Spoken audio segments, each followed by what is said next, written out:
Welcome to current matters. London से भागे हुए इटली के शहर मिलान में फिर से मिल गए। दुनिया वाकई गोल है। लोग अब हर जगह इनको तलाश कर लेते हैं। दरअसल लोगों को भी अब इन्हें ट्रोल करने का मजा आने लग गया है। गोंगलू देखो तो सही, कैसे गुस्से से फोटो बनाने वाले को देख रहा है और सोच रहा होगा यहाँ भी नहीं छोड़ा हमें। गोंगलू जितना मर्जी गुस्सा कर ले, लोग अपना काम करते रहेंगे।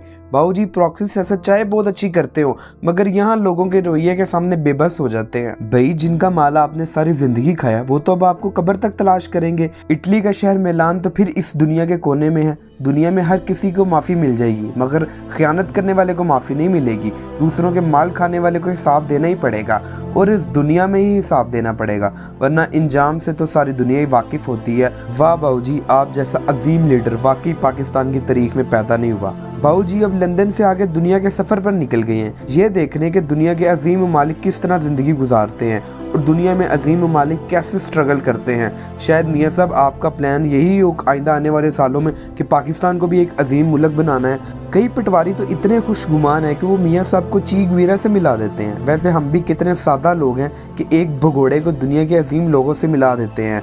उन लोगों की ज़िंदगी देखो, उनके सैरे देखो, इन लोगों की यशियाँ देखो, किस तरह ये बाहर की मुल्कों के सड़कों पर जलील हो रहे हैं। और इधर मुल्क का बेड़ा गर्क हो चुका है, बुरा हाल हो चुका है। रोज़ बरोज़ गुर्बत की तरफ मुल्क बढ़ रहा है, मुल्क दिवालिया होने के दर पर है और ये अमीर तर होते चले जा रहे हैं। और इनकी ज़िंदगी कितनी बदल कर रह गई है, फिर भी इस भगोड़े को पाकिस्तान के एक खुशफहम तबका एक लीडर के तौर पर देख रहा है। पाकिस्तान में मौजूद पटवारी कौम का अपना ही एक लेवल है। बाबूजी ने एक दफ़ा वोट को इज्जत दिलवाने की भी बात की थी। नज़रिया तो बहुत बड़ा था, वोट की इज्जत यानी कौम के हर फर्द की इज्जत, हर ज़बरदस्ती के इक़्तिदार की नफ़ी। मगर ये अचानक मियाँ साहब के प्लेटलेट्स गिर गए और इन्हें लंदन मुंतकिल होना पड़ा, वरना बाबूजी इनकलाब लाकर ही रहते और इससे पीछे ना हटते। इसने पंजाब में लड़ाई शुरू की। वो लड़ाई वोट की इज्जत की लड़ाई थी, मगर अफसोस मियाँ की सेहत ने सारा कुछ पीछे छोड़ दिया।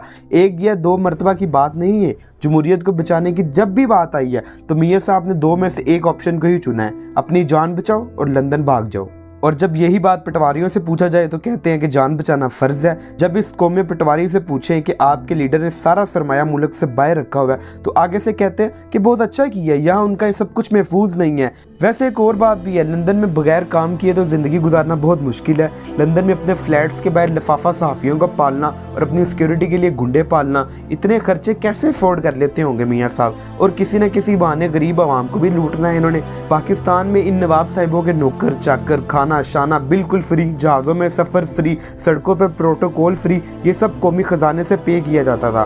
बाबूजी की नालायक बेटी हो या गोंगलू या कद्दू जैसे बेटे हो, सबकी सिक्योरिटी फ्री। या तो फिर बाबूजी को क्या ज़रूरत है पाकिस्तान में काम हुआ अपना सरमाया रखने की, यहाँ तो सब कुछ मुफ्त में मिल जाता है इनको। इसलिए कौमी पटवारी को अब कोई इतराज़ नहीं अगर मियाँ साहब अपना सारे का सारा माल बाहर मुंतकिल कर ही चुके हैं। अगर पटवारियों से पूछें कि बाबूजी लंदन से आगे यूरोप क्या लेने गए हैं, तो वो कहते हैं कि मियाँ साहब वोट को इज्जत दिलवाने यूरोप गए हैं। मगर पूछना यह था कि यूरोप में तो कोई पटवारी रहता ही नहीं है, तो वोट को इज्जत किस तरह दिलवाएंगे। नून लीग के स्पोक्स पर्सन कहा करते थे कि डॉक्टर्स ने नवाज शरीफ को सफ़र करने से मना किया है, तो अब वो कैसे सफ़र कर लेते हैं? क्या अब सफ़र जायज़ हो गए हैं, अब हलाल हो गए हैं? भिखारी दानिश्वरों ने नाच नाच कर घुंघरू तोड़ दिए थे, मगर नवाज शरीफ फिर भी सबको फिल्म करवाकर लंदन निकल गए थे।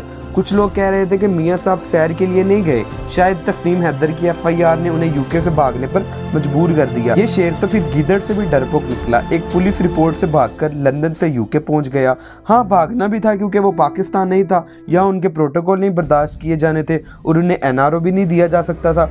और ना ही ये इमरान खान पर कोई कातिलाना हमला था जिसकी FIR ही ना कटे। वो लंदन था, वहाँ इन्हें एक पुलिस की FIR पर डायरेक्ट जेल में डाला जाना था। उन्होंने नहीं देखना था कि ये मियाँ साहब कौन है और कहाँ से उठकर आ गए हैं। पढ़े लिखे पटवारी अब ये कहकर डिफेंड कर रहे हैं इसको कि जो डॉक्टर्स ने सफ़र से मना किया था वो अंग्रेजी वाला था, ये सफ़र उर्दू वाला है। मियाँ साहब अब दुनिया के किस भी कोने में चले जाएं, गरीब आवाम की बदुआ इन्हें नहीं छोड़ेगी। इन्हें कभी ना कभी तो वापस आना ही पड़ेगा। अब वो दिन दूर नहीं जब इनका गिरबान और गरीब आवाम के हाथ इनके गलों पर होंगे। थैंक्स फॉर वॉचिंग नाजरीन।